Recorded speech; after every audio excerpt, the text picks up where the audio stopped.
February 3rd, 2025. Let's get started. First thing on my mind today is Mumbai. For my two viewers, if you're unaware, like Mumbai or Bombay is a city in India, and it's sort of known as like the commerce hub of India. And at one point, it was even the most populated city within India. And so today I was just watching a documentary, and some of the stuff I saw in Mumbai specifically was mind blowing. Like, I've been to India before, I've seen Hyderabad, I've briefly seen the nice parts of Delhi. And neither of those parts had like just the crazy poverty that I saw in Mumbai. I'm sure they do. But Hyderabad, which I've been in a lot, and I've been in all areas of Hyderabad, not all, but I've been in lots of different areas of Hyderabad. And I don't know, I've just never seen anything like the slums that I saw in Mumbai and Hyderabad. So, one of the things that blew my mind was the fact that only 20% of people in Mumbai have consistently running water. Insane to me. In a city where the population registered as 22 million, it's unofficially probably even more. The fact that only 22% of these people, 20% of these people can get running water, insane to me. The second thing I saw was like the constant building of high rises, and then the smog that you see from the high rise windows.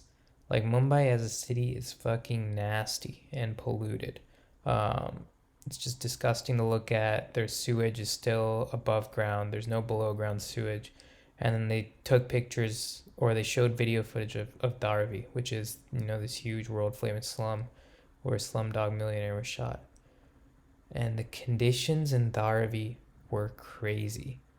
The abject poverty that people lived in, yet like the resilience and ingenuity that they showed to make a living from that abject poverty. So Dharavi generates some $800 million in revenue a year, and there's so many different businesses. One of the businesses spotlighted was this guy who had 25 employees, and basically they made their money by recycling plastic that they found throughout Mumbai. And so if you recycle plastic and then sell the parts to wholesalers, it's like you can make money doing that. And so this guy, after paying his 25 employees, pockets about $600 a month. And, after years and years of working, he finally saved up enough to buy a house, and then he rents out different floors of this house to other, manual laborers. And keep in mind that this isn't like, a 3-story actual house that we see in America. This is like a slab built with concrete where the steps are dangerous to climb up, and it's just 3 floors, with each floor having 1 room each. And then they showed like the other side of life in Mumbai, where they shadowed a property developer whose main goal was to keep building high rises. But in order to build those high rises, he was talking about how he needed to clear out the slums and destroy Dharavi. And it makes you think, right? Like, this rich guy has a goal of prettifying Mumbai, like making Mumbai prettier and more developed and more attractive to rich people to move in. But it's like, where do all these poor people go if you get rid of like where they're living? Like, what happens to that many people? Um, it's an interesting thing to think about. One that, like, the government needs to think about, just because of the sheer number and volume of people that we're talking about. But yeah, India, more so than any other country I've seen, is such a reflection of the extremes between rich and poor. And it's just sad to see that. Second thing on my mind is Valentine's Day. I think Valentine's Day is like the biggest scam invented. Every year, the corporate media and social media makes girls think that they need to have like this special day. And, I may get clown, but in my mind, it's just distracting from the fact that obviously every day can't be special, but the fact that girls zoom in on like Valentine's Day and their birthday as days that have to be special, I think they're lowering the bar for themselves.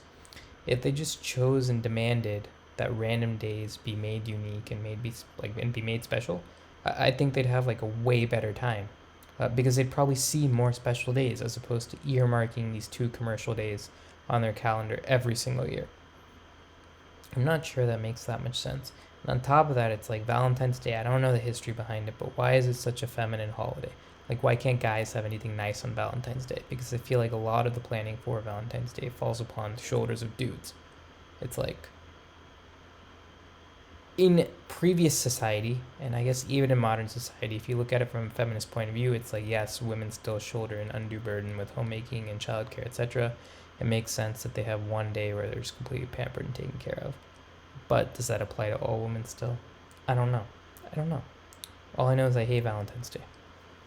Third thing is team loyalty. Um, Nowadays, especially in the NBA, players get paid all sorts of fucking insane salaries, completely guaranteed. And they oftentimes sign contracts with teams that can afford to pay them more under the CBA, and they'll demand trades a couple years later. And, they'll get maligned by the fans for having no loyalty to the team, no loyalty to the fans, for being snakes, etc. But then, you see this trade that went down with fucking Luka Doncic, and it just makes you rethink everything. Here was a guy who just bought a $15 million house in Dallas, who wanted to stay in Dallas, who liked Dallas. Who the fuck likes Dallas? Who liked Dallas. And out of the blue, they're trading this 25-year-old franchise cornerstone who wants to be there to the Lakers. So franchises are going to do what's best for the team and what's best for the business. Why shouldn't the individual players exercise their mobility and move?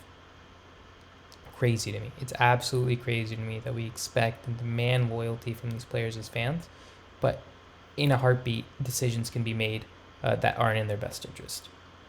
So, I used to rat out on KD and call him a snake.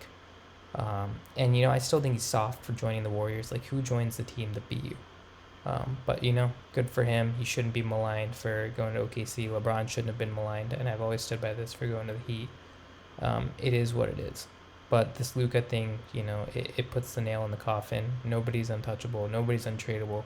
And everybody should be looking out for their best interest.